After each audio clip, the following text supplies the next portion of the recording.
மாதா தொலைக்காட்சி அன்பர்களே, இறந்த நம்பிக்கையாளர்களின் ஆன்மாக்கள் இறைவனிலே நித்திய இளைப்பாற்றி அடைய நமது மாதா தொலைக்காட்சியோடு இணைந்து ஒரே குடும்பமாக மன்றாடுவோம்.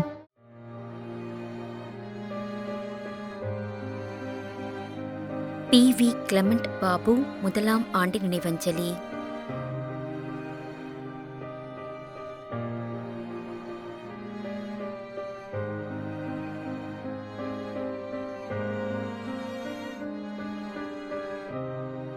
ஜே. எட்வின்.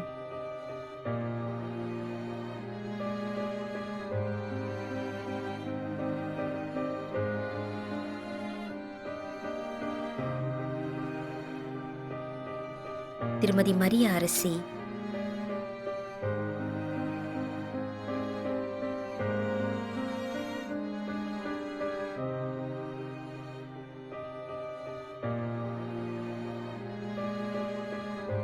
திரு F. Thomas.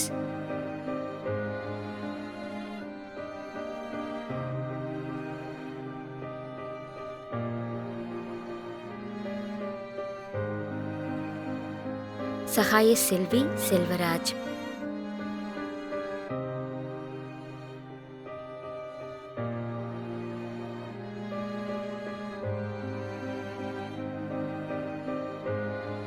John Biski, Shanthi Nagar, Bangalore, 4ஆம் ஆண்டு நினைவஞ்சலி.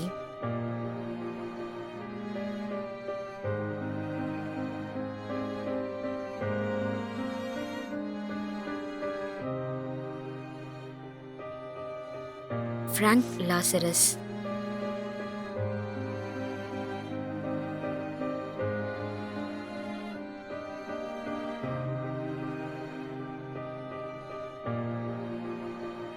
Anjan Philip Chinnarasa, Toronto, Canada.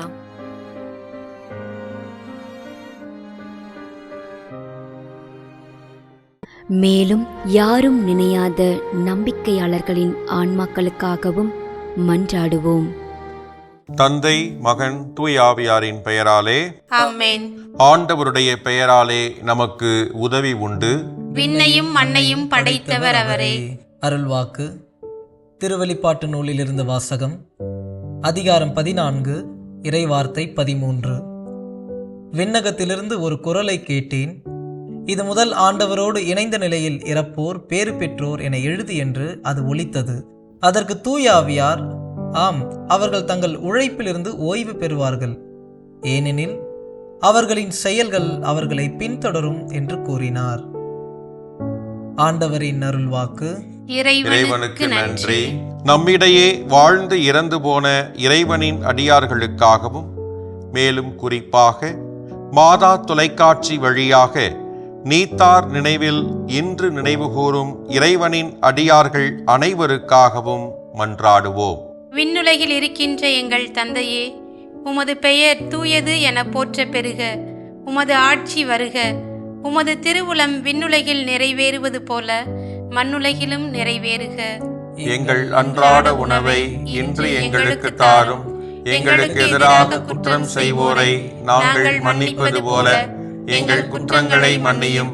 எங்களை சோதனைக்கு உட்படுத்தாதேயும், தீமையிலிருந்து எங்களை விடுவித்தருளும். ஆமேன். இறைவா, இரக்கம் காட்டுவதும் மன்னிப்பளிப்பதும் உமது இயல்பு. ஆகையால் உமது திருவடிகளுக்கு வந்துள்ள இன்று நாங்கள் நினைவுகூரும் ஆன்மாக்கள் மீது இரக்கம் கொண்டு அவருடைய குடும்பத்தார் மற்றும் மாதா தொலைக்காட்சி குடும்பம் செலுத்தும் ஜெபங்களை ஏற்று அவரது குற்றங்களையும் அவற்றிற்குரிய தண்டனையும் மன்னித்து அமைதியையும் முடிவில்லா வாழ்வையும் தந்திடுமாறு எங்கள் ஆண்டவராகிய கிறிஸ்து வழியாக உம்மை மன்றாடுகின்றோம். ஆமென். நிலையான இளைப்பாறுதலை ஆண்டவரே இவர்களுக்கு அளித்தருளும். முடிவில்லாத ஒளி இவர்கள் மேல் ஒளிர்வதாக. இறந்த நம்பிக்கையாளர்களின் ஆன்மாக்கள் இறைவனின் இரக்கத்தினால் அமைதியில் இளைப்பாறுவனவாக. ஆமென்.